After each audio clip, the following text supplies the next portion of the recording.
भुनक्तु सनौ भुनक्तु सह वीर्यं करवावहै तेजस्विनावधीतमस्तु मा विद्विषावहै। ओम शांति शांति शांति। सदाशिवसमारम्भां शङ्कराचार्यमध्यमाम् अस्मदाचार्यपर्यन्तां वन्दे गुरुपरम्पराम् वन्दे गुरुपरम्पराम्। समस्तजनकल्याणे निरतं करुणामयं नमामि चिन्मयं देवं सद्गुरुं ब्रह्मविद्वरं सद्गुरुं ब्रह्मविद्वरं वसुदेवसुतं देवं कंसचाणूरमर्दनं देवकी परमानन्दं कृष्णं वन्दे जगद्गुरुं कृष्णं वन्दे जगद्गुरुम्। मूकं करोति वाचालं पंगुं लंघयते गिरिं यत्कृपातमहं वन्दे परमानन्दमाधवम् परमानन्दमाधवम्।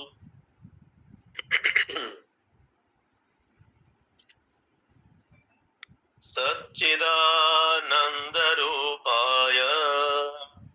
विश्वोत्पत्त्यादिहेतवे तापत्रय विनाशाय श्रीकृष्णाय वयं नुमः श्रीकृष्णाय वयं नुमः। कृष्णं नारायणं वन्दे कृष्णं वन्दे व्रजप्रियं कृष्णं द्वैपायनं वन्दे कृष्णं वन्दे पृथासुतं कृष्णं वन्दे पृथासुतम्। इदं भागवतं नाम पुराणब्रह्मसंहितं भक्तिज्ञानविरागाणां स्थापनाय प्रकाशितम्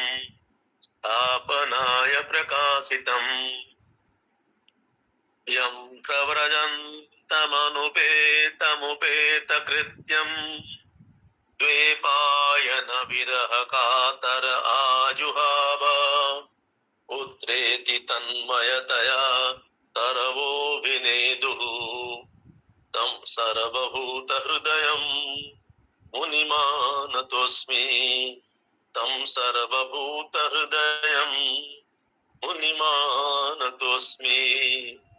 निगमकल्पतरोर्गलितं फलं सुखमुखादमृतद्रवसंयुतं पिबतं भागवतं रसमालयं मुहुरहो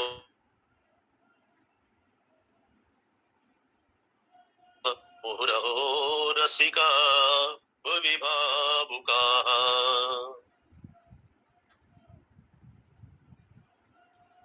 राधा कृष्ण कुंज विहारी मुरलीधर गोवर्धनधारी राधा कृष्ण कुंज विहारी शंख चक्र पीतांबरधारी शंख चक्र पीतांबरधारी करुणा सागर कृष्ण मुरारी करुणा सागर कृष्ण मुरारी राधा कृष्ण कुंज बिहारी राधा कृष्ण कुंज बिहारी राधा कृष्ण कुंज बिहारी मुरलीधर गोवर्धनधारी मुरलीधर गोवर्धनधारी श्री राम जय जय राम श्री राम जय राम जय जय राम, श्री राम जय राम जय जय राम, श्री राम जय राम जय जय राम, श्री राम जय राम जय जय राम, श्री राम जय राम जय जय राम, श्री राम जय राम जय जय राम, श्री राम जय राम जय जय राम।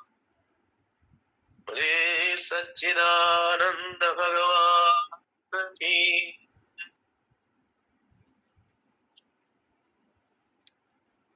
तो भागवत एकादश स्कंद के अभी हम लोग 21 अध्याय तक देखे हैं और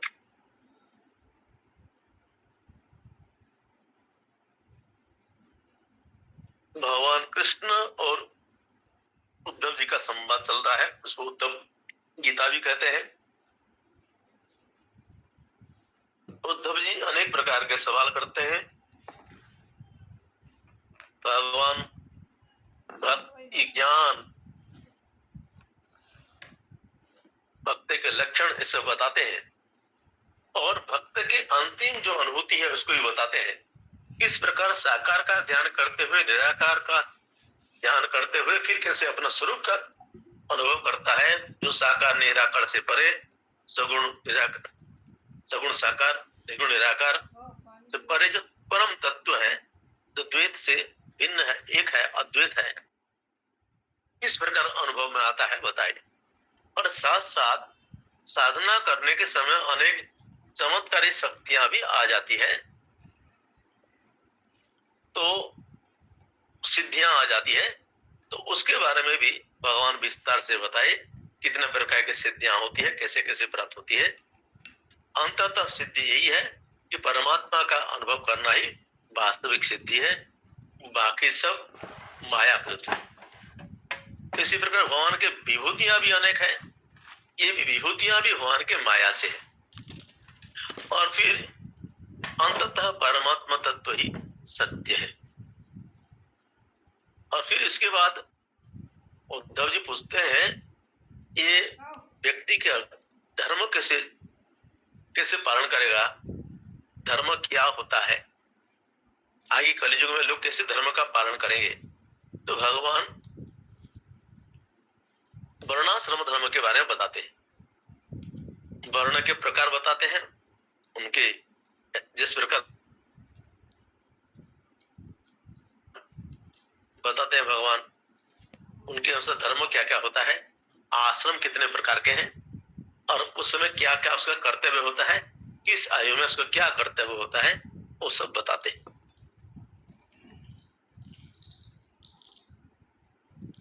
और फिर भगवान बताते हैं इस संसार में सब गुण दोष से जुड़े हुए हैं और गुण दोष देखना भी दोष है, और वास्तव में गुण दोष नहीं देख करके परमात्मा को ही देखना वास्तव में गुण है। इसी प्रकार भगवान गुण दोष के बारे में बताए, तो आगे विस्तार से जानना चाहिए गुण दोष के बारे में उद्धव जी। तो फिर भगवान गुण दोष का इसी प्रकार होता है व्यवस्था, उसको भगवान है बताई, और इसको हम लोग देखे थे गुण दोष के बारे में। जो मूल जो चीज है, वेद में 3 कांड का वर्णन है, कर्म कांड, उपासना कांड और ज्ञान कांड। और ये सब का मूल उद्देश्य है कि उस परमात्मा तत्व को जानना। व्यक्ति की स्वभाव के अनुसार, योग्यता के अनुसार विभाजन किया गया है। जो जिस स्तर पे है उसको उस स्तर से उठाने के लिए वेद में सकाम का भी, कर्म का भी वर्णन है, निष्काम का भी वर्णन है और सभी से परे तत्व का भी वर्णन है। और सृष्टि कैसे हुई, इसमें कितने प्रकार के घटक होते हैं, आज प्रश्न तत्वों के बारे में है। हम तत्वों के बारे में आज देखेंगे ये उद्धव जी प्रश्न करते हैं और भगवान उसका उत्तर देते हैं। उद्धव जी कहते हैं,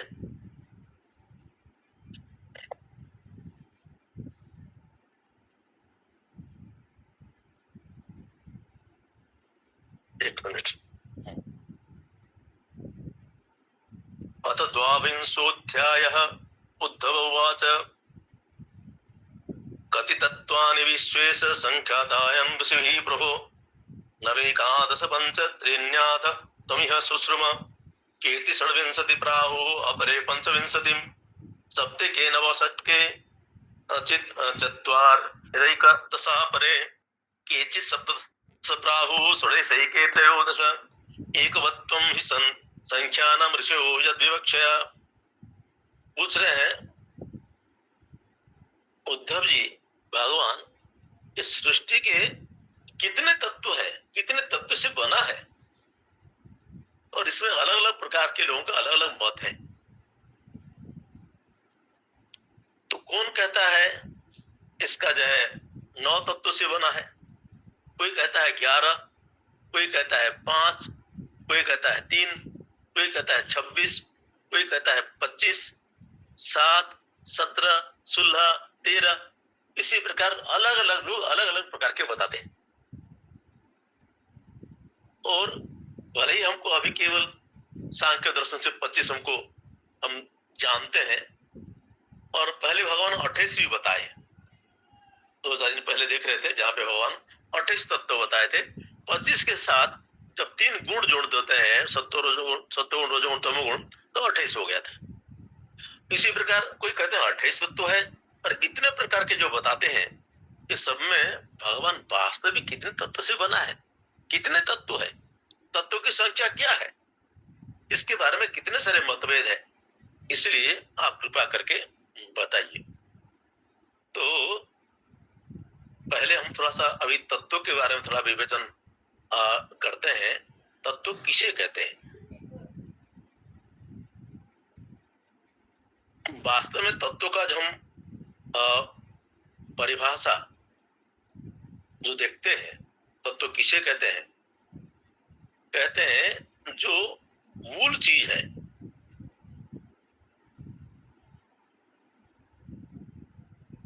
मूल चीज है मतलब है जिसका और विभाजन नहीं किया जा सकता, उसको तत्व कहते हैं। एक मिनट, तत्व में जो विज्ञान क्या कहता है, थोड़ा सा उसके ऊपर मैं चिंतन कर रहा था, देख रहा था ग्रंथों में भी तत्व की परिभाषा क्या होता है। ऐसे विज्ञान हमारे अध्यात्म के दृष्टिकोण से भी तत्व शब्द आता है तस्य भावः तत्व, तत्व वस्तु के भाव को कहते हैं वस्तुत्व। इसी प्रकार तत् के भाव को कहते हैं तत्व।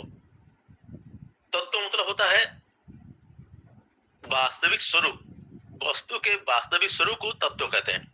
जिस वस्तु के कहते हैं उस वस्तु के तत्व क्या है, उस वस्तु के स्वरूप क्या है, उसका मूल चीज क्या है, उसका मूल आधार क्या है, जिसके बिना वो वस्तु की सत्ता ही नहीं रहती है, उसको तत्व कहते हैं।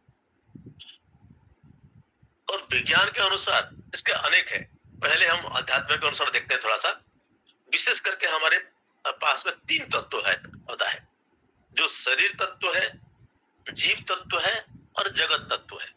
अगर मूल में देखेंगे 3 इकाई दिखती है, जीव, जगत और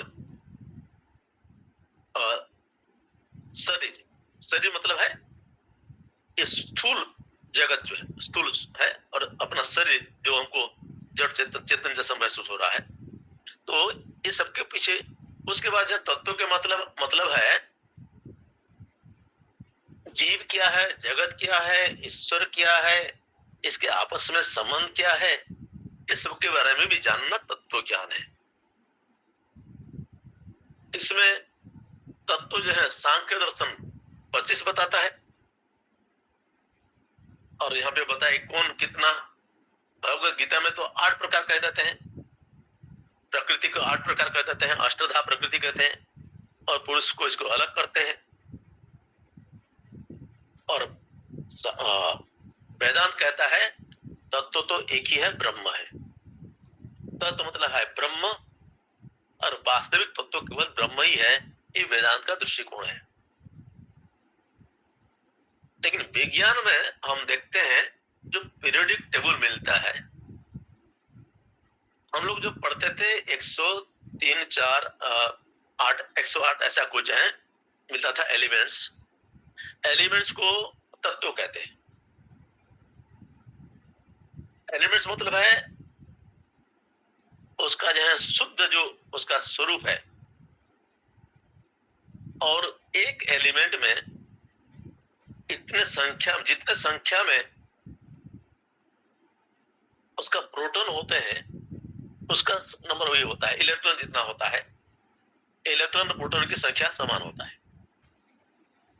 जैसे हाइड्रोजन के एक एलिमेंट है, एक अणु से बना है। हाइड्रोजन के अणु एक प्रकार का है और उसमें एक ही अणु है। इसी प्रकार अलग अलग जो है हाइड्रोजन, हीलियम, इस प्रकार जितने सारे आता है, सबका अलग अलग संख्या के अणु मिलते हैं और सबका अणु अलग अलग प्रकार के। और फिर अणु को फिर यहाँ उसके पीछे तत्व क्या है, जब विज्ञान खोज किया तो हम जानते हैं इलेक्ट्रॉन, प्रोटॉन, न्यूट्रॉन, तीन चीज आ गया। मतलब है इसमें तत्व क्या है, विज्ञान का खोज कैसा हुआ है, मूल तत्व क्या है। तो तत्व मतलब है मूल तत्व। तो विज्ञान पहले इसको जो है अलग अलग कहता था, आजकल 118 तक चला गया है। 94 तो इसका जो है इसका नेचुरल उसका जो तत्व है, और लेबोरेटरी में फिर इसको जाकर के खोज करके अभी जो है 118 तक पहुंच गया है सब मिला करके। तो विज्ञान उसके ऊपर खोज कर रहा है अभी तक, और इसी प्रकार उसके खोज करके गए एक अणु में, परमाणु में फिर न्यूट्रॉन, प्रोटॉन और इलेक्ट्रॉन होता है। इलेक्ट्रॉन उसके चारों चक्कर काटता रहता है और न्यूक्लियस सेंटर में रहता है, और न्यूक्लियस में प्रोटॉन न्यूट्रॉन दोनों रहते हैं। जितना इलेक्ट्रॉन होता है इतना प्रोटॉन होता है, और न्यूट्रॉन उसमें नॉर्मल रहता है। और इसी प्रकार वो खोज करते करते उसके पीछे बताया कि जो न्यूक्लियस है उसके मूलभूत क्या चीज है, उसके खोज किए, इसको लोग क्वार्क कहते हैं। और फिर इलेक्ट्रॉन के भी छोटे छोटे कण को कहते हैं लेप्टॉन्स कहते हैं। इसी प्रकार अगर खोज करते करते जाते हैं तो अंततः कोई कंक्लूजन में नहीं पहुंचता है विज्ञान। आज तक विज्ञान खोज करते करते कोई कंक्लूजन नहीं मिला। वो अंततः सृष्टि के पीछे जाते हैं, सृष्टि के पीछे कहते हैं कभी बिग बैंग मतवाद जो कहते हैं, सडनली विस्फोट हुआ और सब सृष्टि हो गई। बाकी उसके पहले क्या था उनके पास में कोई उत्तर नहीं है। इसलिए विज्ञान केवल थ्योरी बताता है, अभी तक उनका कुछ कंक्लूजन नहीं आया है। अंत में कोई सिद्धांत में नहीं पहुंचा अभी विज्ञान, और आगे भी कभी नहीं पहुंचेगा जब तक बाहरी खोज करता रहेगा। तो इसी प्रकार ये जो अध्याय में कहा गया है, तो भगवान कहते हैं ये जो तत्व है, जो संख्या है, जो गिनती कर रहे हैं, ये वास्तव में माया है। ऐसा कोई निश्चित संख्या नहीं है। और जो जिसके ऊपर चिंतन किया उसके अनुसार वो जो इसको बताया। इसलिए अलग अलग लोगों का जो जैसा समझा है, जैसे बताया है, कैसे बताया, और एक दूसरे से मतभेद भी होता है, तर्क भी होता है, तर्क वितर्क होता है। तो भगवान कहते हैं ऐसा तर्क वितर्क करना बेकार है, क्योंकि सृष्टि के जो सृष्टि जो हुई है ये माया से हुई है। और कोई इसको कह दे यह सृष्टि हुई है अलग अलग संख्या से, कोई 25 तत्व से कहता है, कोई 24, कोई 28, कोई 3, कोई 5, सबका दृष्टिकोण अलग अलग है। सब अपने अपने दृष्टिकोण से इसको बताते हैं। लेकिन उसका वास्तविक जो तत्व है, कहते हैं कि जादूगर के जो पिटारे हैं उसे कितने सारे चीज निकलता रहता है, लेकिन वास्तव में वो सब होता नहीं है।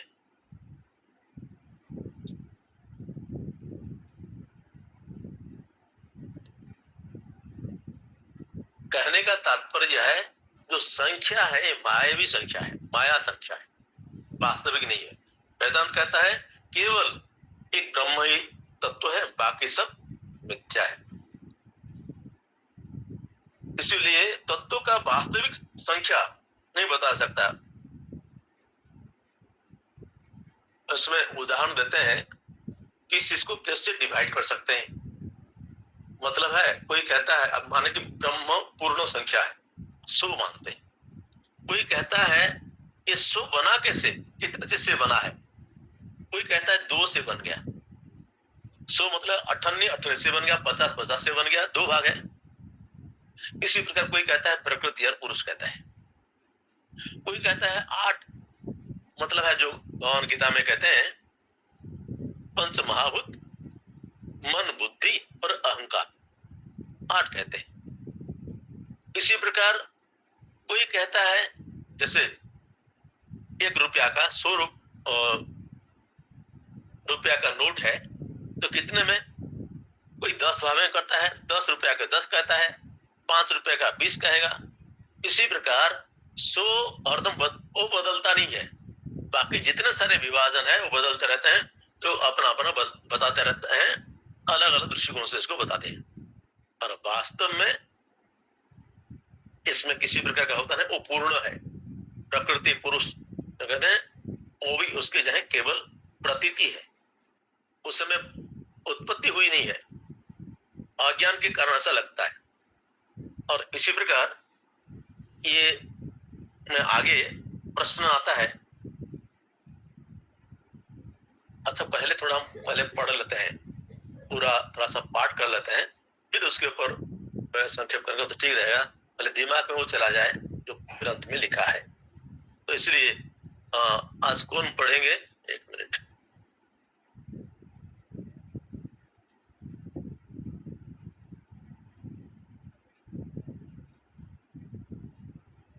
कौन पढ़ेंगे अभी?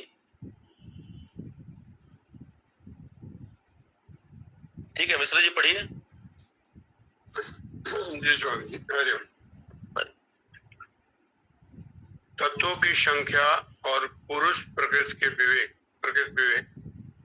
उद्धव जी ने कहा, प्रभु विश्वेश्वर, ऋषियों ने तत्वों की संख्या कितनी बताई है? आपने तो अभी 19वें अध्याय में 9, 11, 5 और 3 अर्थात कुल 28 तत्व गिनाए हैं। यह तो हम सुन चुके हैं, किंतु कुछ लोग 26 तत्व बतलाते हैं, कुछ 25, कोई 7, 9 अथवा 6 स्वीकार करते हैं, कोई 4 बतलाते हैं तो कोई 11। इसी प्रकार किन्नी किन्नी ऋषि मुनियों के मत में उनकी संख्या 17 है तो कोई 16 और कोई 13 बतलाते हैं।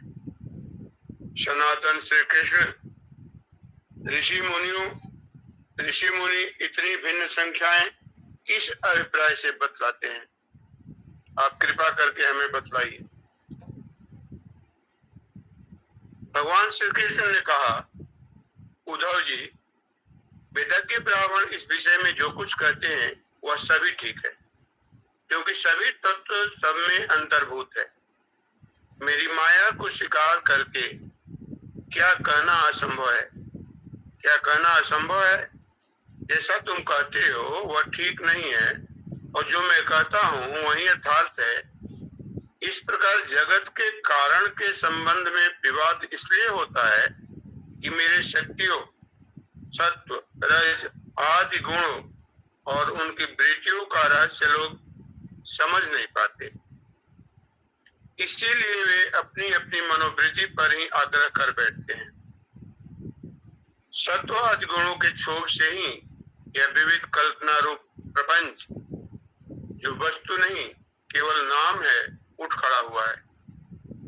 यही वाद विवाद करने वाले के विवाद का विषय है।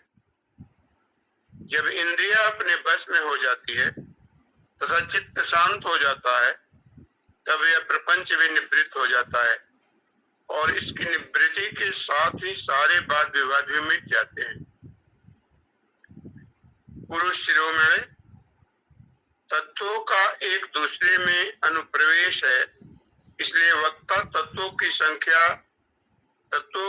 जितनी संख्या बतलाना चाहता है उसके अनुसार कारण को कार्य में अथवा कार्य को कारण में मिलाकर अपनी इच्छित संख्या सिद्ध कर लेता है। ऐसा देखा जाता है कि एक ही तत्व में बहुत से दूसरे तत्वों का अंतर्भाव हो गया है। इसका कोई बंधन नहीं है कि किसका किसमें अंतर्भाव हो। कभी घटपट आदि कार्य वस्तुओं का उनके कारण मिट्टी सूत आदि में, तो कभी मिट्टी सूत आदि का घटपट आदि कार्यों में अंतर्भाव हो जाता है। इसीलिए वादी प्रतिवादियों में से जिसकी वाणी ने जिस कार्य को जिस कारण में अथवा जिस कारण को जिस कार्य में अंतर्भूत करके तत्वों की जितनी संख्या स्वीकार की है वह हम निश्चय ही स्वीकार करते हैं, क्योंकि उनका वह उपादान युक्ति संगत ही है। उद्धव जी, जिन लोगों ने 26 संख्या स्वीकार की है वे ऐसा कहते हैं कि जीव अनादि काल से अविद्या से ग्रस्त हो रहा है। वह स्वयं अपने आप को नहीं जान सकता। उसे आत्मज्ञान कराने के लिए किसी अन्य सर्वज्ञ की आवश्यकता है। इसीलिए प्रकृति के कारण रूप 24 तत्व, 25वां पुरुष, 26वां ईश्वर, इस प्रकार कुल 26 तत्व स्वीकार करने चाहिए। 25 तत्व मानने वाले कहते हैं कि इस शरीर में जीव और ईश्वर का अणु मात्र भी अंतर या भेद नहीं है, इसीलिए उनमें भेद की कल्पना व्यर्थ है।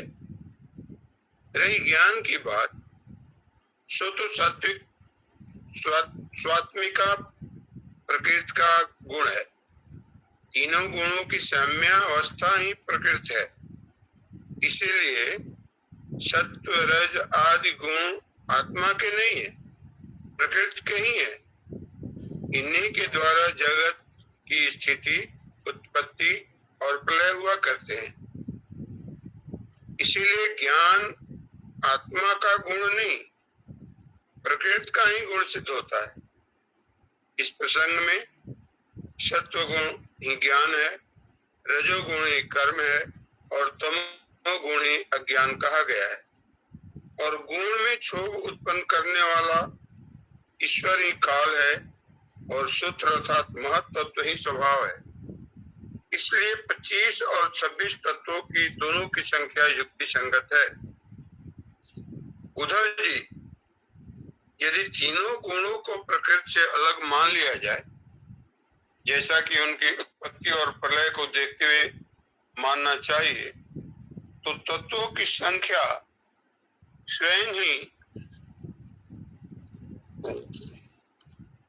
28 हो जाती है। उन तीनों के अतिरिक्त 25 ये है: पुरुष, प्रकृति, महत्त्व, अहंकार, आकाश, वायु, तेज, जल और पृथ्वी। ये 9 तत्व मैं पहले ही गिन चुका हूँ।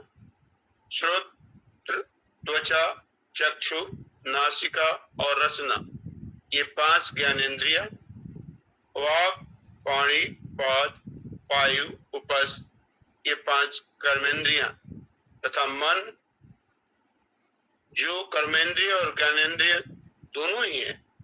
इस प्रकार कुल 11 इंद्रियां तथा शब्द, स्पर्श, रूप, रस, गंध, ये ज्ञानेंद्रियों के 5 विषय। इस प्रकार 3, 9, 11 और 5 सब मिलाकर 28 तत्व होते हैं। कर्मेंद्रियों के द्वारा होने वाले 5 कर्म, चलना, बोलना, मल त्याग करना, पेशाब करना और काम करना, इनके द्वारा तत्वों की संख्या नहीं बढ़ती। इन्हें कर्मेंद्रिय स्वरूप ही मानना चाहिए। सृष्टि के आरंभ में कार्य, 11 इंद्रिय और पंचभूत और कारण, महत्त्व आदि के रूप में प्रकृति रहती है। वहीं सत्व सत्वगुण, रजोगुण और तमोगुण की सहायता से जगत की स्थिति, उत्पत्ति और संहार संबंधी अवस्थाएं धारण करती है। अव्यक्त पुरुष तो प्रकृति और उसकी अवस्थाओं का केवल साक्षी मात्र बना रहता है। महत्व तो आदि कारण धातु विकार को प्राप्त होते हुए पुरुष के इच्छा से शक्ति प्राप्त करके परस्पर मिल जाते हैं और प्रकृति का आश्रय लेकर उसी के बल से ब्रह्मांड की सृष्टि करते हैं। उद्धव जी, जो लोग तत्वों की संख्या 7 स्वीकार करते हैं, उनके विचार से आकाश, वायु, तेज, जल और पृथ्वी, ये 5 भूत, 6ठा जीव और 7वां परमात्मा, जो साक्षी जीव और साक्ष्य जगत दोनों का अधिष्ठान है, यही तत्व है। देह, इंद्रिय और प्राणार्थ की उत्पत्ति तो पंचभूत से ही हुई है, इसलिए वे इन्हें अलग नहीं गिनते। जो लोग केवल 6 तत्व स्वीकार करते हैं, वे कहते हैं कि 5 भूत और 6ठा परम पुरुष परमात्मा, वह परमात्मा अपने बनाए हुए पंच तत्वों से युक्त होकर देह आदि की सृष्टि करता है और उनमें जीव रूप से प्रवेश करता है। इस मत के अनुसार जीव का परमात्मा में और शरीर आदि पंच भूतों में समावेश हो जाता है। जो लोग कारण के रूप में 4 ही तत्व स्वीकार करते हैं, वे कहते हैं कि आत्मा से तेज, जल और पृथ्वी की उत्पत्ति हुई है और जगत में जितने पदार्थ हैं सब इन्हीं से उत्पन्न होते हैं। वे सभी कार्यों का इन्हीं में समावेश कर लेते हैं। जो लोग तत्वों की संख्या 17 बतलाते हैं, वे इस प्रकार गणना करते हैं: 5 भूत, 5 तन्मात्राएं, 5 ज्ञानेंद्रियां, 1 मन और 1 आत्मा। जो लोग तत्वों की संख्या 16 बतलाते हैं, उनकी गणना भी इसी प्रकार है। अंतर केवल इतना ही है कि वे आत्मा में मन का भी समावेश कर लेते हैं और इस प्रकार उनकी तत्व संख्या 16 रह जाती है। जो लोग 13 तत्व मानते हैं, वे कहते हैं कि आकाश आदि 5 भूत, सूत्रादि 5 ज्ञानेंद्रियां, 1 मन, 1 जीवात्मा और 1 परमात्मा, ये 13 तत्व है। 11 संख्या मानने वालों ने 5 भूत, 5 ज्ञानेंद्रियां और इनके अतिरिक्त 1 आत्मा का अस्तित्व स्वीकार किया है। जो लोग 9 तत्व मानते हैं, वे आकाश आदि 5 भूत और मंद बुद्धि अहंकार, ये 8 प्रकृतियां और 9वां पुरुष, इन्हीं को तत्व मानते हैं। उद्धव जी, इस प्रकार ऋषि मुनियों ने भिन्न भिन्न प्रकार से तत्वों की गणना की है। सबका कहना उचित ही है, क्योंकि सबकी संख्या युक्ति युक्त है। जो लोग तत्व ज्ञानी है, उन्हें किसी भी मत में बुराई नहीं दिखती। उनके लिए तो सब कुछ ठीक ही है। उद्धव जी ने कहा, श्याम सुंदर, यद्यपि स्वरूपतः प्रकृति और पुरुष दोनों एक दूसरे से सर्वथा भिन्न है, तथापि वे आपस में इतने घुल मिल गए हैं कि साधारणतः उनका भेद नहीं जान पड़ता। प्रकृति में पुरुष और पुरुष में प्रकृति अभिन्न से प्रतीत होते हैं। इनकी भिन्नता स्पष्ट कैसे हो? कमल नयन श्री कृष्ण, मेरे हृदय में इनकी भिन्नता और अभिन्नता को लेकर बहुत बड़ा संदेह है। आप तो सर्वज्ञ हैं, अपनी युक्ति युक्त वाणी से मेरे संदेह का निवारण कर दीजिए। भगवान, आपकी कृपा से जीवों को ज्ञान होता है और आप ही की माया शक्ति से ही उनका ज्ञान का नाश होता है। अपनी आत्म स्वरूपिणी माया की विचित्र गति आप ही जानते हैं और कोई नहीं जानता, अतः आप ही मेरा संदेह मिटाने में समर्थ हैं। भगवान श्री कृष्ण ने कहा, उद्धव जी, प्रकृति और पुरुष, शरीर और आत्मा, इन दोनों में अत्यंत भेद है। इस प्रकृत जगत में जन्म मरण एवं वृद्धि ह्रास आदि विकार लगे ही रहते हैं। इसका कारण यह है कि यह गुणों से के क्षोभ से ही बना है। हे मित्र, मेरी माया त्रिगुणात्मिका है, वही अपने सत्व रज आदि गुणों से अनेक प्रकार की भेद वृत्तियां पैदा कर देती है। यद्यपि इसका विस्तार असीम है, फिर भी इस विकारात्मक सृष्टि को 3 भागों में बांट सकते हैं। वे 3 भाग है अध्यात्म, अधिदैव और अधिभूत।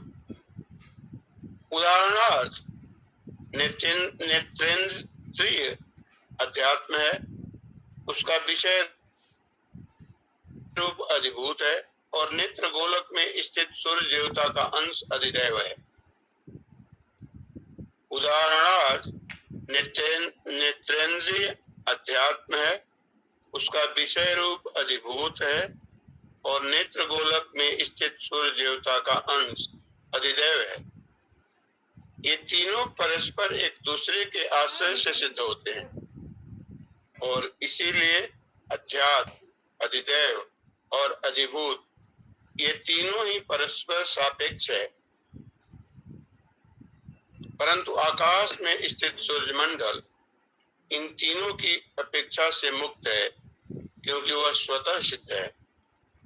इसी प्रकार आत्मा भी उपर्युक्त तीनों भेदों का मूल कारण, उनका साक्षी और उनसे परे है। वही अपने स्वयं सिद्ध प्रकाश से समस्त सिद्ध पदार्थों की मूल सिद्धि है। उसी के द्वारा सबका प्रकाश होता है। जिस प्रकार चक्षु के 3 भेद बताए गए, उसी प्रकार त्वचा, श्रोत्र, जिह्वा, नासिका और चित्त आदि के भी 3 भेद है। प्रकृति से महत्त्व बनता है और महत्त्व से अहंकार। इस प्रकार यह अहंकार गुणों के क्षोभ से उत्पन्न हुआ प्रकृति का ही एक विकार है। अहंकार के 3 भेद हैं, सात्विक, तामस और राजस।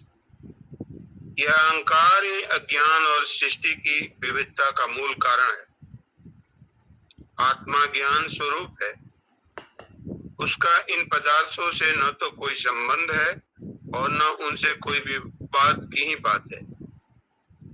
अस्ति नास्ति, है नहीं, सगुण निर्गुण, भाव अभाव, सत्य मिथ्या आदि रूप से जितने भी वाद विवाद है, सबका मूल कारण भेद दृष्टि ही है।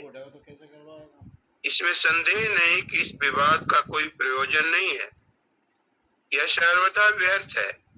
तथा जो लोग मुझसे अपने वास्तविक स्वरूप पे विमुख हैं, वे इस विवाद से मुक्त नहीं हो सकते। उद्धव जी ने पूछा, भगवान, आपसे विमुख जीव अपने किए हुए पुण्य पापों के फलस्वरूप ऊंच नीची योनियों में जाते आते रहते हैं।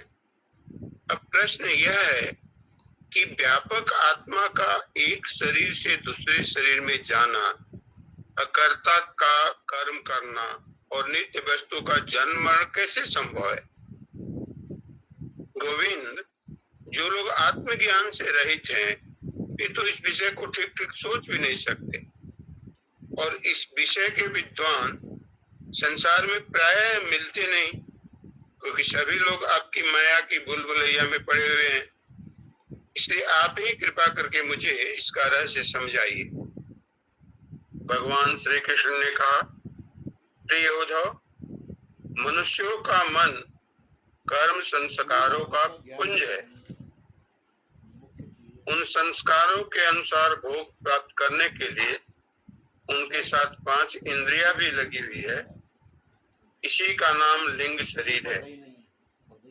वहीं कर्मों के अनुसार एक शरीर से दूसरे शरीर में, एक लोक से दूसरे लोक में आता जाता रहता है। आत्मा इस लिंग शरीर से सर्वथा पृथक है, उसका आना जाना नहीं होता, परंतु जब वो अपने को लिंग शरीर ही समझ बैठता है, उसी में अहंकार कर लेता है, तब उसे भी अपना आना जाना प्रतीत होने लगता है। मन कर्मों के अधीन है। वह देखे हुए या सुने हुए विषयों का चिंतन करने लगता है और क्षण भर में ही उनमें तदाकार हो जाता है तथा उन्हीं पूर्व चिंतित विषयों में लीन हो जाता है। धीरे धीरे उसकी स्मृति, पूर्वापर का अनुसंधान भी नष्ट हो जाता है। उन देवाद शरीरों में इसका इतना अभिनिवेश, इतनी तल्लीनता हो जाती है कि जीव को अपने पूर्व शरीर का स्मरण भी नहीं रहता। किसी भी कारण से शरीर को सर्वथा भूल जाना ही मृत्यु है। उदार उद्धव, जब यह जीव किसी भी शरीर को अभेद भाव से मैं के रूप में स्वीकार कर लेता है, तब उसे ही जन्म कहते हैं। ठीक वैसे ही जैसे स्वप्नकालीन और मनोरथकालीन शरीर में अभिमान करना ही स्वप्न और मनोरथ कहा जाता है। यह वर्तमान देह में स्थित जीव जैसे पूर्व देह का स्मरण नहीं करता, वैसे ही स्वप्न या मनोरथ में स्थित जीव भी पहले के स्वप्न और मनोरथ को स्मरण नहीं करता। प्रतीत उस वर्तमान स्वप्न और मनोरथ में पूर्व सिद्ध होने पर भी अपने को नवीन सा ही समझता है। इंद्रियों के आश्रय मन या शरीर की सृष्टि से आत्म वस्तु में यह उत्तम, मध्यम और अधम की त्रिविधता भासती है। उसमें अभिमान करने से ही आत्मवाय अभ्यंतर भेदों का हेतु मालूम पड़ने लगता है। जिसे दुष्ट पुत्र को उत्पन्न करने वाला पिता पुत्र के शत्रु मित्र आदि के लिए भेद का हेतु हो जाता है। प्यारे उद्धव, काल की गति सूक्ष्म है, उसे साधारणतः देखा नहीं जा सकता। उसके द्वारा प्रतिक्षण ही शरीरों की उत्पत्ति और नाश होते रहते हैं। सूक्ष्म होने के कारण ही प्रतिक्षण होने वाले जन्म मरण नहीं दिख पड़ते। जैसे काल के प्रभाव से एक की लौ, नदियों के प्रवाह अथवा वृक्षों के फलों की विशेष विशेष अवस्थाएं बदलती रहती हैं, वैसे ही समस्त प्राणियों के शरीरों की आयु, अवस्था आदि बदलती रहती है।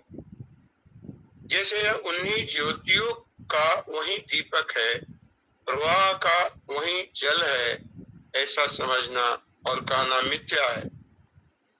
वैसे ही विषय चिंतन में व्यर्थ आयु बिताने वाले अविवेकी पुरुषों का ऐसा कहना और समझना कि यह वही पुरुष है, सर्वथा मिथ्या है।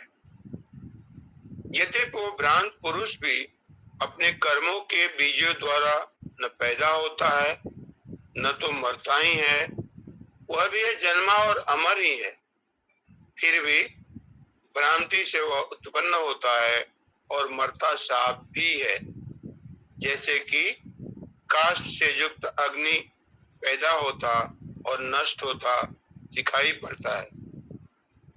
उद्धव जी, गर्भाधान, गर्भवृद्धि, जन्म, बाल्यावस्था, कुमारावस्था, जवानी, अधेड़ अवस्था, बुढ़ापा और मृत्यु, ये 9 अवस्थाएं शरीर की हैं। यह शरीर जीव से भिन्न है और ये ऊंची नीची अवस्थाएं उनके मनोरथ के अनुसार ही हैं, परंतु वह अज्ञानवश गुणों के संग से इन्हें अपनी मानकर भटकने लगता है और कभी कभी विवेक हो जाने पर वह इन्हें छोड़ भी देता है। पिता को पुत्र के जन्म से और पुत्र को पिता की मृत्यु से अपने जन्म मरण का अनुमान कर लेना चाहिए। जन्म मृत्यु से युक्त देहों का दृष्टा जन्म और मृत्यु से युक्त शरीर नहीं है।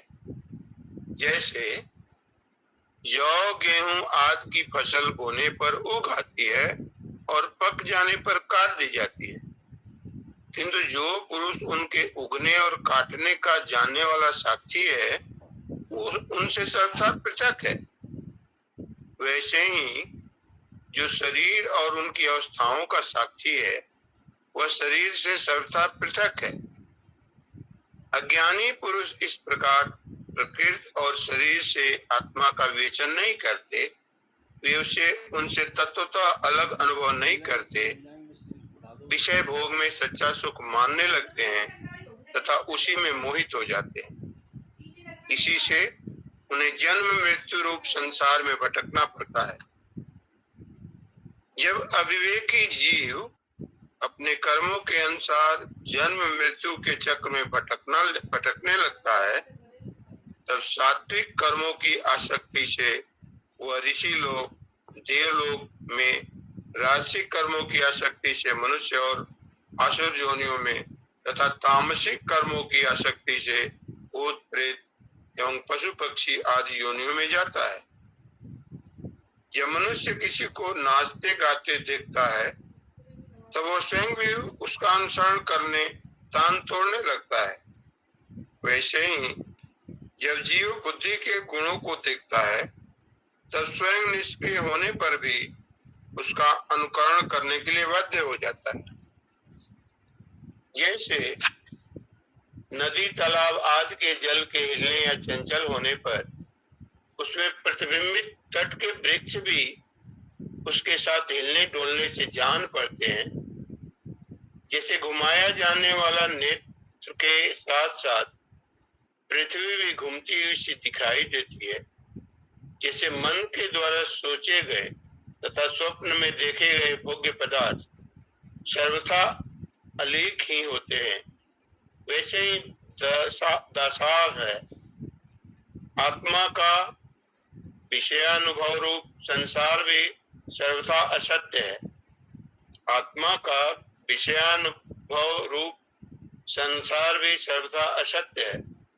आत्मा तो नित्य शुद्ध बुद्ध मुक्त स्वभाव ही है। विषयों के सत्य न होने पर जो भी जीव विषयों का ही चिंतन करता रहता है, उसका यह जन्म मृत्यु संसार चक्र कभी निवृत्त नहीं होता। जैसे स्वप्न में प्राप्त अनर्थ परंपरा जागे बिना निवृत्त नहीं होती। प्रिय उद्धव, इसलिए इन दुष्ट, कभी तृप्त न होने वाली इंद्रियों से विषय को मत भोगो। आत्मा के अज्ञान से प्रतीत होने वाला संसारिक भेदभाव ब्रह्ममूलक ही है, ऐसा समझो। असाधु पुरुष गर्दन पकड़कर बाहर निकाल दें, वाणी द्वारा अपमान करें, उपहास करें, निंदा करें, मारे पीटे, बांधे, आजीविका छीन ले, ऊपर थूक दें, मूत दे अथवा तरह तरह से विचलित करें, निष्ठा से डिगाने की चेष्टा करें, उनके किसी भी उपद्रव से क्षुब्ध न होना चाहिए, क्योंकि ये तो बेचारे अज्ञानी हैं, उन्हें परमार्थ का तो पता ही नहीं है। अतः जो अपने कल्याण का इच्छुक है, उसे सभी कठिनाइयों से अपनी विवेक बुद्धि द्वारा ही, किसी बाह्य साधन से नहीं, अपने को बचा लेना चाहिए। वस्तुतः आत्मदृष्टि ही समस्त विपत्तियों से बचने का एकमात्र साधन है।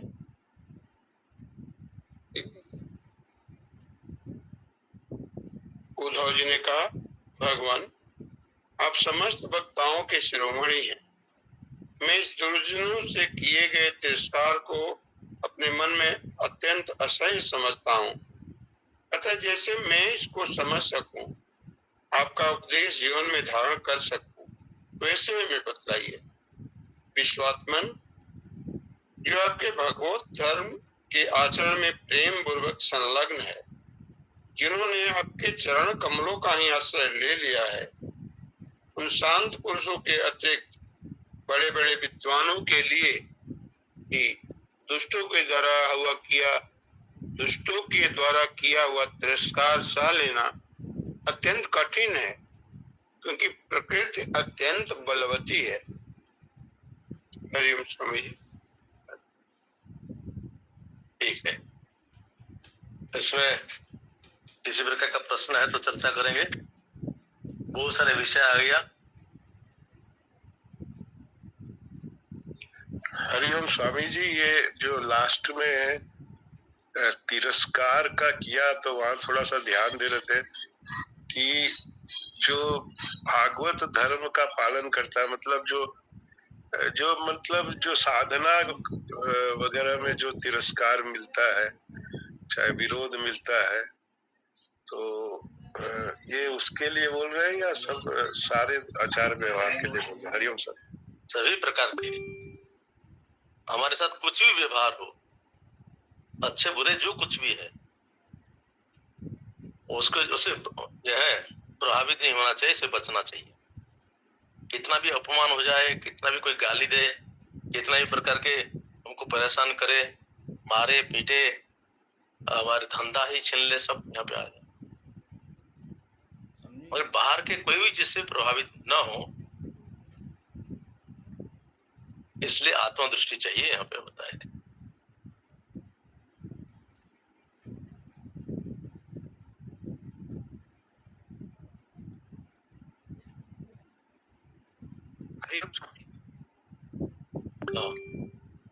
और कोई स्वामी जी आधुनिक युग में तो ऐसा देखने को ही नहीं मिलता है स्वामी जी। हरिओम। आधुनिक युग में तो ऐसा देखने को ही नहीं मिलता है, चाहे अध्यात्म गुरु हो चाहे कोई भी हो। देखने के लिए मिले ना मिले, सिद्धांत सिद्धांत है, बिना आत्मदृष्टि से जाएगा नहीं। आत्मदृष्टि रखने वाले कितने लोग हैं? आत्मज्ञान ही इसको जो है सही ढंग से कर सकता है।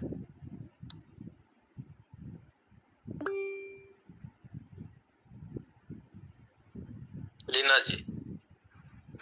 हरिओम स्वामी जी, यहाँ पे अलग अलग तत्वों की और विषयों की चर्चा की गई है, तो हमें किस दृष्टि से लेना चाहिए? तो इसलिए हम लोग को जो भी हमारा उद्देश्य क्या है, सृष्टि का वर्णन करना नहीं है, सृष्टि के बारे में जानना नहीं है, सृष्टा के बारे में जानना है।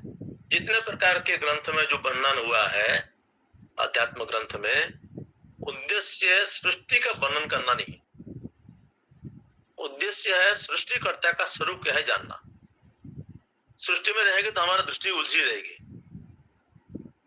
और सृष्टि का कोई अंत नहीं है, भगवान की माया है। विज्ञान अभी तक इसको समझ नहीं पाया, क्योंकि वो उनका दृष्टि केवल सृष्टि में रहती है।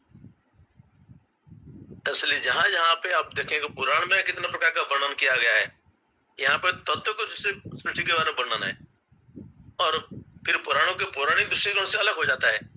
पहले नारायण भगवान थे, फिर जो है आदि नारायण, फिर उससे विराट हुआ, फिर ब्रह्मा विष्णु महेश हुए, 3 गुणों से, फिर जो है अलग अलग प्रकार के जो है महत्त्व, अलग अलग प्रकार के जो है कैसे कैसे ब्रह्मा जी प्रकट हुए इनके नाभि से, फिर कैसे सृष्टि ब्रह्मा जी ऐसे कैसे सृष्टि की, एक पौराणिक कहानी के रूप में होता है। और दूसरी यहाँ पे का पीछे क्या कारण बताया गया, कैसे कैसे सृष्टि हुई, वो ज्यादा महत्वपूर्ण नहीं है। हमारा उद्देश्य है सृष्टा की ओर देखना, परमात्मा की ओर झांकना। इसलिए हमारा इस सब के पीछे नहीं जा करके परमात्मा के ऊपर लगाना, ये हमारा कर्तव्य है। नहीं तो इसका कोई अंत ही नहीं है, जीवन भर करते रहेंगे, लास्ट में कहीं नहीं पहुंचेंगे। इसलिए विज्ञान अभी तक कहीं नहीं पहुंचा है, सालों से, सैकड़ों सालों से लगा है और पहुंच नहीं पाया है, और आगे कभी नहीं पहुंचेगा, क्योंकि बाहर ही ढूंढते रहते हैं, वो जीव के बारे में खोज करते ही नहीं है। चैतन्य क्या है, उनके पास डेफिनेशन नहीं है। वो सोचते हैं जड़ों पदार्थ के मिश्रण से चैतन्य उत्पन्न हो गया, इसलिए उनके अभी कोई सिद्धांत अभी तक नहीं आया है कि सृष्टि के मूल तत्व क्या है, सिद्धांत क्या है। अभी तक थ्योरी बना हुआ है, बिग बैंग भी थ्योरी है। तो कहने का तात्पर्य है हमको इस बाह्य से ध्यान हटा करके अपने स्वरूप की प्रति लाना चाहिए, या फिर उस परमात्मा को अपने अंदर में ढूंढना चाहिए। नहीं कर पाते हैं तो भगवान के नाम लेकर के भक्ति करते रहें, उनका कथा श्रवण इत्यादि, सत्संग इत्यादि करते रहें, और केवल निर्गुण निराकार मान करके नहीं, भगवान के सगुण साकार का भी नाम, लीला, गुण, रूप सब भी है, और स्वरूप का भी चिंतन करते रहना चाहिए। ठीक है, थैंक यू स्वामी जी। गुलवंत जी। हरिओम स्वामी जी। स्वामी जी, वैसे तो आपने बता दिया है जो मैं बात करना चाह रही थी। इसमें अध्याय में जो है वो पूरा हम मतलब एक तरह से देखते हैं तो संसार के ही मतलब कैसे ये सृष्टि बनी है उसके एलिमेंट्स के बारे में ही बात की गई है। लेकिन जैसे अभी आपने बताया वही मेरा वो था कि हमें जो है एलिमेंट्स प्रबोध जी, प्रबोध जी, हाँ जी जी स्वामी जी। तो मैं ये कह रही थी कि हमें जो सृष्टि बनी है कितने मतलब उसमें 5 तत्व है, 10 है या 18 है या 27 है, 28 है, मतलब इनकी तरफ ज्यादा ध्यान नहीं देना चाहिए, क्योंकि अगर हम इनके बीच में उलझे रहेंगे तो हमें जो मेन तत्व है, जो एब्सोल्यूट रियलिटी है, जो तत्व की बात हम यहाँ असेंस से लें, जो एब्सोल्यूट रियलिटी है, असेंस है, अगर हम उसकी तरफ दृष्टि रखेंगे तो तभी हम मतलब कुछ अचीव कर पाएंगे। जैसे आपने कहा कि सृष्टि की तरफ नहीं, सृष्टा की तरफ, तो हमारा ध्यान तो वहीं जाना चाहिए। हमें ये मतलब पूरा चैप्टर जो है ये तो एक तरह से हमें एक्सप्लेन कर रहा है पूरे सृष्टि का, संसार का, कि कैसे बनी है, तो इसके तरफ तो हमें मतलब उलझना ही नहीं है। तो मेरे को ये लगता है कि हमें जो है मतलब हमारा ध्यान तो एक तत्व की तरफ ही जाना चाहिए जो एब्सोल्यूट रियलिटी है, जो इन सब के आधार है। हरिओम स्वामी जी। यहाँ पे एक चीज देखना है, हम कितना अपने खोज में, चिंतन में प्रगति कर रहे हैं, उसका यहाँ पे बताए कितना हम प्रभावित होते हैं संसार से। मारे पीटे, गाली दे, थप्पड़ मारे, थूक दे हमारे ऊपर, कितने प्रकार के करे, और फिर भी यदि हम प्रभावित नहीं होता है, मतलब है हम सही दिशा में जा रहे हैं। तब जाके कहेंगे जो है हम मूल तत्व में ध्यान दे रहे हैं, नहीं तो ये सब संसार में ध्यान है, इससे प्रभावित हो जाते हैं। तो हमारा उद्देश्य वहां रहना चाहिए और संसार से प्रभावित नहीं होना चाहिए। संसार से प्रभावित हो रहे हैं मतलब हमारा ध्यान फिर संसार में आ रहा है, भटक रहा है फिर। ठीक है, अनामिका जी। हरिओम स्वामी जी, प्रणाम। हम लोग तो मांडू को अपने पढ़ाया, हम लोग पहले कठोपनिषद, केनोपनिषद पढ़े आपके साथ। हम लोग के अंदर में एक्चुअली ये कठोपनिषद में लास्ट में बोला ब्रह्माकार वृत्ति आने पड़ेगा। हम लोग तो वो आना नहीं सकते, हम लोग तो साधारण है ना, इसीलिए हम लोग तो संसार में उलझ ही जाते हैं ना, समाधि तक तो नहीं पहुंच सकते। कैसे ब्रह्माकार वृत्ति मन में आएगा, वो तो ठीक आता नहीं।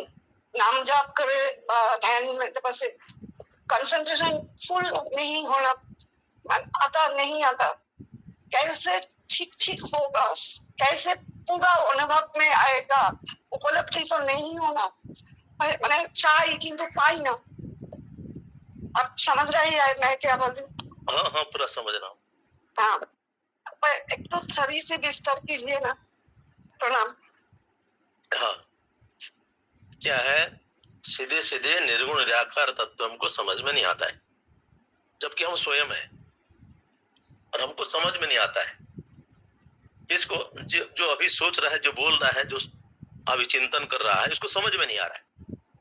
समझ में आ गया होता तो पूरा जो है ब्रह्माकार वृत्ति हो ही जाता, फिर यह अपना अनुभव हो ही जाता, क्योंकि समझ नहीं पाया अभी तक। ऐसी स्थिति में क्या करना चाहिए, ब्रह्माकार वृत्ति नहीं, भगवताकार वृत्ति होनी चाहिए। जीव के लिए भगवताकार वृत्ति कैसे बनेगी, भगवान का नाम लेने से नामाकार वृत्ति बनेगी।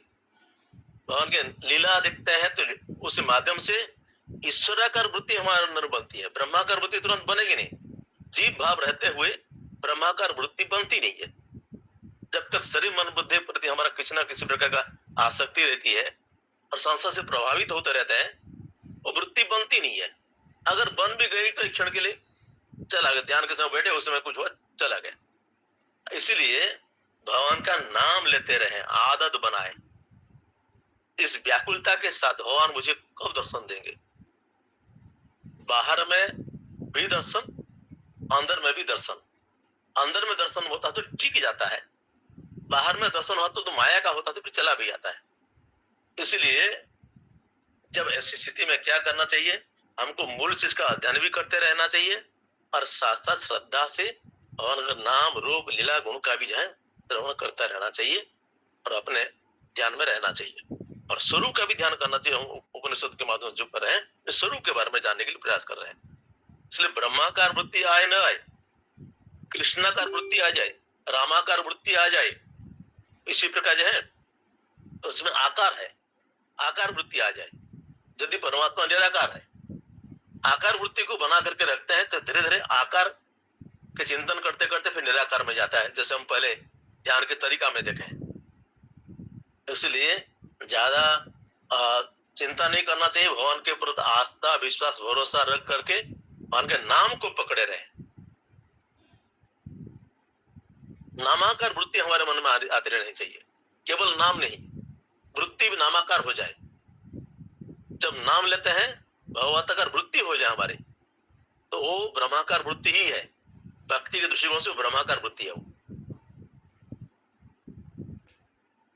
ठीक है,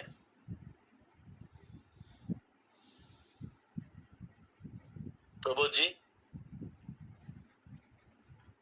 स्वामी जी प्रणाम। वैसे आप तो बता चुके हैं सब चीजें कि अंतर्मुखी होके खुद समझो पहले, फिर ये चैतन्य के बारे में कहीं चर्चा करनी चाहिए। तो बिल्कुल सही बात है स्वामी जी। और क्या होता है कि ये भी कोई आसान चीज नहीं है, बहुत एकदम से नहीं हो पाता है। समय इतना तो सभी लोग प्रयास करते हैं, बहुत कम को ये सब चीजें महसूस होती होंगी। पर जब चर्चा होती है तो कई बार विषय होता है तो मैं तो बता ठीक से नहीं पाता हूँ। आपने जैसे बोला कि सभी दूर है, चैतन्य हर में है। हमारा जो सोच है, दर्शन है, और वो मैं खुद भी ऐसा लगता है कि उसको पहले खुद समझना तो कठिन है ही, पर कभी चर्चा हो तो हमको क्या बोलना चाहिए क्या नहीं बोलना चाहिए स्वामी चैतन्य के बारे में, जो सब में व्याप्त है। प्रश्न कर रहे हैं, ठीक है जी स्वामी। क्या बोल रहे हैं? जो चैतन्य है सभी में व्याप्त है, जड़ चैतन्य हम सब में, सबके अंदर है। जो हमारा दर्शन भिन्न है दूसरों से, तो कभी जब चर्चा का विषय होता है तो आपने तो कहा है कि अंतर्मुख के समझो, फिर हमें समझ में आ जाएगा सबके अंदर है निर्गुण। एक लाइन में बोले ना, प्रश्न क्या है? चैतन्य को अन्य लोगों के बीच में जब चर्चा होती है तो किस प्रकार से एक्सप्लेन करना चाहिए, चैतन्य क्या है, कोई पूछे तो क्या है चैतन्य? हाँ जी, व्याप्त चैतन्य जो सब में है वो कैसे, प्रमाण तो है नहीं था स्वामी जी, पर कैसे बात की जा सकती है चर्चा के दौरान? क्या है, हम बाहर ही देखते रहेंगे तो चैतन्य को समझेंगे नहीं। पहला किताब में पढ़े पढ़ा करके जो है सुनी सुनाई के करते हैं तो कभी एक्सप्लेन किसी नहीं कर सकते, पूरा जो है उसको नहीं बता सकते। इसलिए उसका है पहले अपने स्वरूप चेतन को जाने, पहला बाहर के बताने के बदले अपने स्वरूप को जाने, अनुभव होगा तब जाकर सही बता सकते हैं। सही अपने कम से कम अपने अंदर सेटिस्फेक्शन होगा कि मैं ठीक से बताया, नहीं तो सेटिस्फेक्शन भी नहीं होगा। और दूसरों को यदि हम अपने मूल में जाता है, जैसे हम सबके अंदर चैतन्य कैसे है, अगर उसको अनुभव करते हैं तो दूसरों को बता सकते हैं इस प्रकार का अनुभव क्या जाता है। इसलिए दूसरों को कन्विंस करना बौद्धिक हो सकता है, अपने बौद्धिक से मुझे बता रहे हैं। अनुभव से बताने से कम अपने को सेटिस्फेक्शन होता है कि मैं समझाने के लिए प्रयास किया, जैसा कर सकता था किया। नहीं तो दूसरे को समझा करके भी संतुष्टि नहीं मिलेगी कि जो है मैं सही ढंग से कन्विंस कर दिया। अगर कोई कन्विंस हो भी गया, खुद कन्विंस नहीं होंगे, खुद के अंदर में डाउट बना रहेगा। इसलिए अंतर्मुखी होकर के अपने अंदर में खोज में लगे रहना चाहिए। बाकी वही होता है, अंतर्मुखी होने के लिए पहले तो मन में समता चाहिए। जितने सारे चीज बताए, कोई गाली दे, डांटे, फटकारे, मारे, अपने पर थूक दे, कुछ कर दे, हम विचलित हो जाते हैं। इससे पहले समता नहीं आ पाती है। तो कैसे फिर अंतर्मुखी यात्रा कहां से होगी? फिर संसार में है तो ऐसा होता ही रहेगा। अंदर से बाहर से पत्थर बनेंगे तब एक संभव है, और अनुकूल परिस्थिति में तो सब कोई कर लेता है। प्रतिकूल परिस्थिति में पता चलता है हमारा ज्ञान कितना है, हम कितना समझे हैं, कितना गहरे में गए हैं। ये सब निर्भर करता है अपने साथ में जो विपरीत व्यवहार होता रहता है, मन के प्रतिकूल व्यवहार होता रहता है, और हम भाग भी नहीं पाते। जब कंफर्टेबल जोन में रहते हैं, धन संपत्ति घर द्वार सब हमारे साथ में है, तो उस समय में भ्रम होता है कि मैं समझ गया, अनुभव हो रहा है। जैसे ही बाहर पता चलता है अपने पास में कुछ नहीं है, अकेला के घूम रहे हैं, कुछ पर कोई मान कर रहा है, अपमान कर रहा है, अब वो नहीं जानते कि आप कितना पढ़े लिखे हैं, आप कितना संपत्ति आपके पास में है, पता नहीं। और इसी अवस्था में जब अपमानित होता है, क्या होता है, हमारा रिएक्शन क्या होता है उस समय में? तो ऐसे स्थिति में भी फिर हम अपने आप को बचा सकते हैं, संभाल सकते हैं, तब जाके अंदर में गहरे में जा सकते हैं और चैतन्य के स्वरूप को जान सकते हैं। और जाने बिना इसको ठीक से नहीं बता सकते। कुछ तो बता लेंगे, किताबें पढ़े हुए हैं, दृश्य विवेक है, उसमें बताएंगे कैसे दृश्य के पीछे दृष्टा है, यहाँ पे बता दिए, 3 प्रकार बता दिया, आदि दैविक, आदि भौतिक, आध्यात्मिक, 3 दृष्टिकोण से। और प्रकृति पुरुष, जितने सारे तत्वों का वर्णन हुआ अंततः 2 में टिका दिए। क्या है? प्रकृति और पुरुष 2 तत्व है, तीसरा और अनेकता माया है। और फिर प्रकृति पुरुष को चिंतन के दृष्टा दृश्य करके अंततः ये भेद भी मिथ्या है, प्रकृति और पुरुष। इसलिए पुरुष के बारे में, दृष्टा के बारे में खोज करके उसके स्वरूप को जान करके ही हम खुद कन्विंस होंगे। पहले हमारी बुद्धि पहले संतुष्ट होगी, बाद में जाके किसी को बुद्धि को हम संतुष्ट कर सकते हैं। ठीक है जी साहब, धन्यवाद।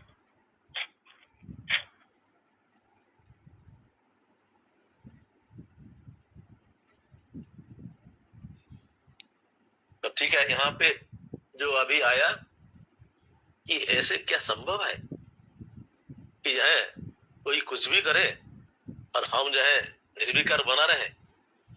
यही प्रश्न आगे उद्धव जी पूछने वाले हैं। देखें मिश्रा जी। हाँ, हरिओम स्वामी जी। ये अगर आदेश हो तो अंतिम पैराग्राफ पढ़ दे। और एक सच्ची घटना सुनाना चाहता हूँ स्वामी जी, इसी से संबंधित है।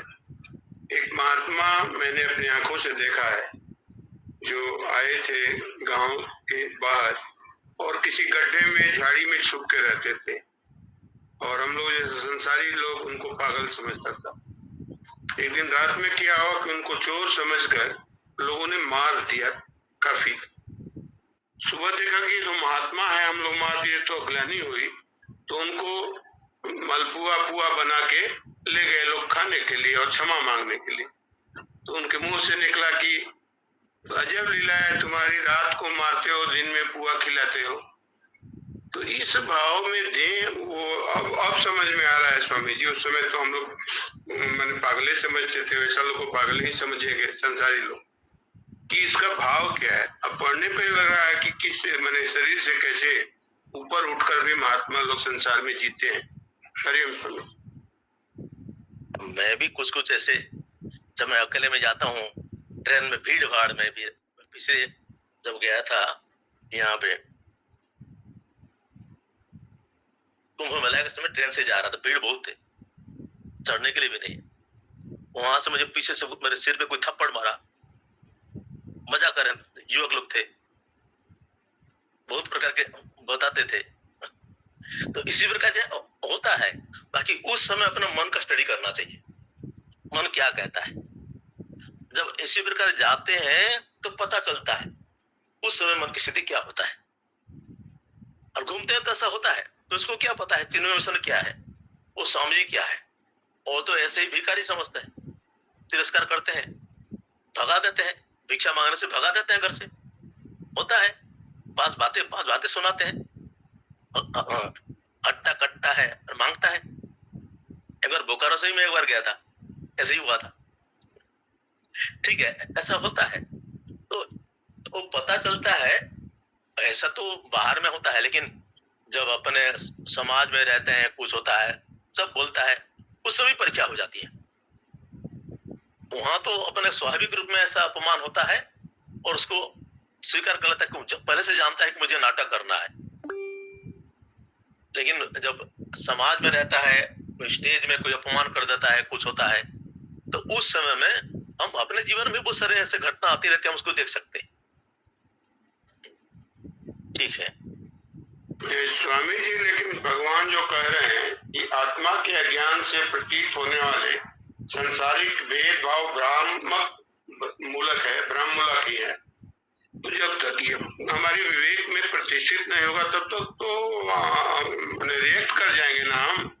कोई हम पर थूकेगा तो हम उसको मारने लगेंगे। तो पहले तो ये भाव प्रतिष्ठित हो तब ना हम वैसा सह पाएंगे। जितना गहरे में जाएगा, बाहर में अभ्यास भी होता है, अंदर में प्रवेश भी होता है। अंदर में प्रवेश करता रहेगा, बाहर में अभ्यास होता रहेगा।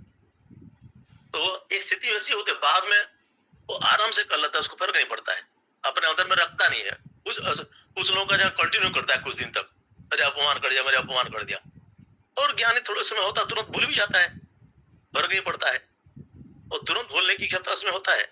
ऐसा नहीं कि थप्पड़ मारा तो दर्द नहीं होगा, थूक लिया तो गीला नहीं होगा, कि है बुरा नहीं लगेगा।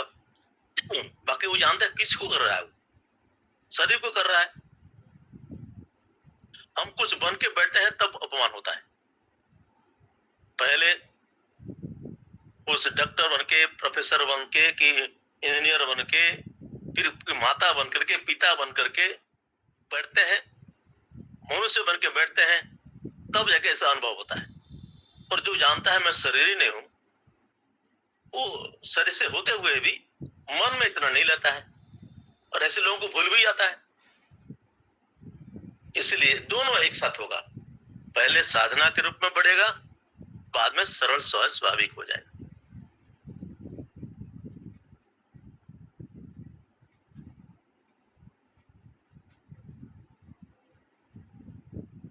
बाकी एक तो भगवान की भक्ति के दृष्टिकोण से देखना सब भगवान की लीला है। भक्ति में ये कहते हैं, जो हमारा अभी भगवान है, जो क्या वही भगवान है, जैसे बताए थे आप पहले कितना हम कभी कहानी भी बताए थे, और कितना बताएंगे, वो तो है बहुत सारी कहानी महात्माओं का लीलाएं हैं इस प्रकार का। रांची में एक पागल बाबा थे, हरिद्वार में एक पागल बाबा थे, वो जगह अभी भी उनके नाम पे है, पागल बाबा के नाम पे अभी है वो आश्रम भी। मारते थे, पीटते थे, सब होता था। इसलिए बाकी सभी का समान नहीं होता है महात्माओं का। कोई जानबूझ के ऐसा करते हैं, उनको पिटाई हो, अपमान हो, वो परीक्षा करने के लिए, वो कितना भी ज्ञान मेरा है, परीक्षा करने के लिए करते थे। बाकी समाज में रहते हैं, वहां पे इनको जो है बोलना भी पड़ता है।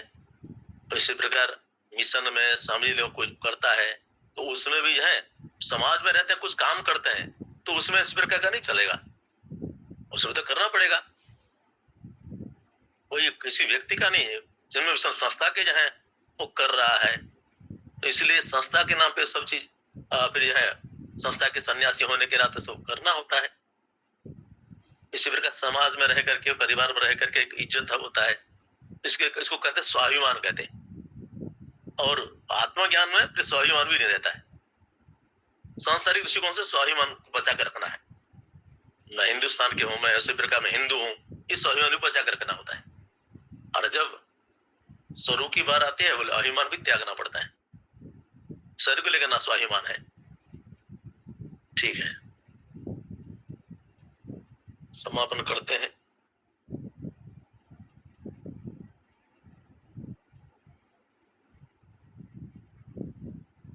सत्यं वद धर्मं चर, मातृदेवो भव, पितृदेवो भव, आचार्य देवो भव, अतिथि देवो भव। ओम सर्वे भवन्तु सुखिनः, सर्वे सन्तु निरामयाः, सर्वे भद्राणि पश्यन्तु मा कश्चित् दुःखभाग् भवेत् असतो मा सद्गमय तमसो मा ज्योतिर्गमय मृत्युर्मा मृतङ्गमय ॐ पूर्णमदः पूर्णमिदं पूर्णात् पूर्णमुदच्यते पूर्णस्य पूर्णमादाय पूर्णमेवावशिष्यते ॐ शान्तिः शान्तिः शान्तिः हरिः ओम श्री गुरुभ्यो नमः हरिः ओम। विजेंद्र जी प्रतिज्ञा करेंगे मिशन का। हरिओम स्वामी जी, 1 मिनट।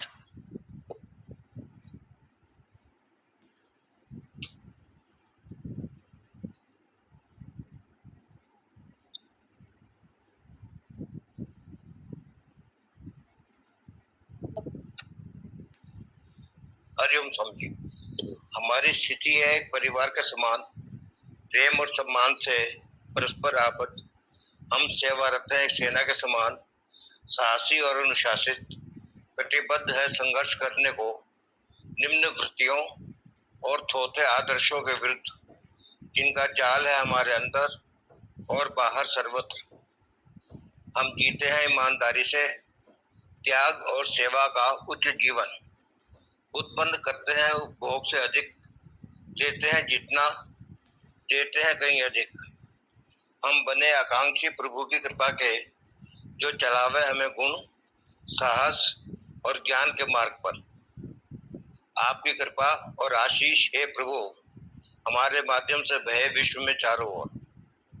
हमारा विश्वास है कि स्वदेश सेवा ही परमेश्वर की सेवा है और जनता की भक्ति ही परमात्मा की भक्ति है।